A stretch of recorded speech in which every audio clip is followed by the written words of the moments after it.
La flamme a même été éteinte pour des raisons techniques, d'après la préfecture. Puis elle a été rallumée et David Douillet l'a portée notamment. La torche est ensuite passée sous l'Arc de Triomphe. Elle a descendu les Champs-Élysées sans encombre, mais elle a été mise une deuxième fois à l'abri dans un bus près du jardin des Tuileries. Alors donc je vous rappelle ce trajet de la flamme qui va être modifié dans les prochaines minutes. On ne connaît pas encore le détail, mais ces 28 km de parcours vont certainement être modifiés par les autorités chinoises qui évoquent un problème d'image. Mais la flamme ira de toute façon, a priori, au stade Charletti, où elle était attendue à 17h, mais il y a beaucoup de retard.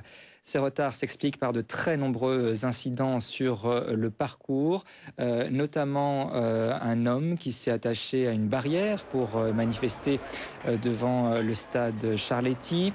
Perturbation également à la Tour Eiffel. Reporters sans frontières a déployé un drapeau noir sur lequel figurent les fameuses menottes représentant les anneaux olympiques. Les pompiers sont intervenus à plus de 75 mètres du sol.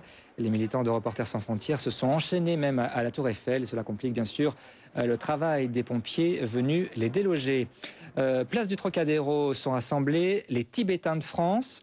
Une manifestation qui a débuté dès ce matin à l'appel de la FIDH, la Fédération internationale des droits de l'homme. Un cordon de CRS empêche les manifestants de descendre du parvis pour rejoindre la tour. Les discours dénoncent les exactions présumées de la Chine au Tibet et le président de la communauté tibétaine de France estime que ces manifestations sont un très grand succès. Plusieurs députés entendent se mobiliser lors du passage de la flamme qui doit passer devant l'Assemblée nationale. Parmi les contestataires, le président du groupe Tibet à l'Assemblée, Lionel Lucas, a dénoncé sur notre antenne la vision policière et bunkérisée de la flamme choisie par les organisateurs. Il aurait fallu organiser, selon lui, les choses de manière conviviale et sportive. Écoutez. Je pense qu'on a pris la mauvaise façon de faire ce parcours. Nous l'avions dit, nous, le groupe Tibet, à Bernard Laporte la semaine dernière.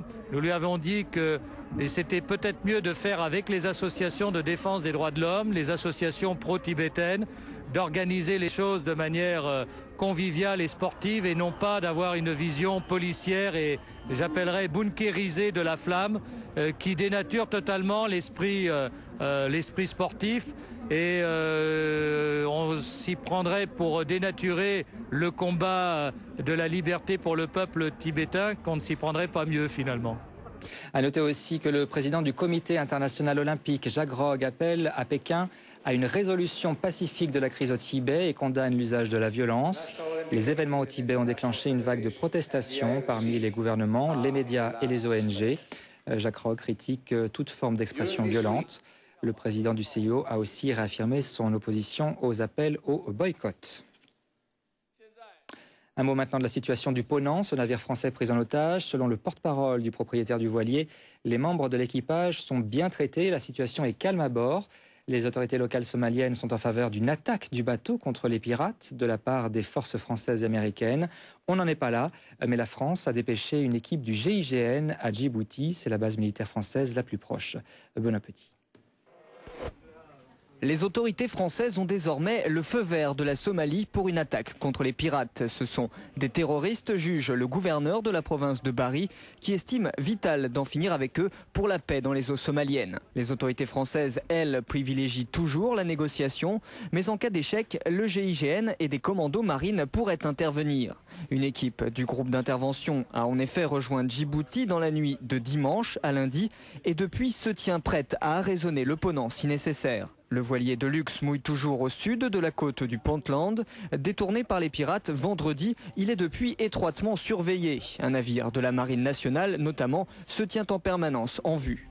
Pour Paris, la priorité reste la sécurité des otages, 30 marins, dont 22 Français.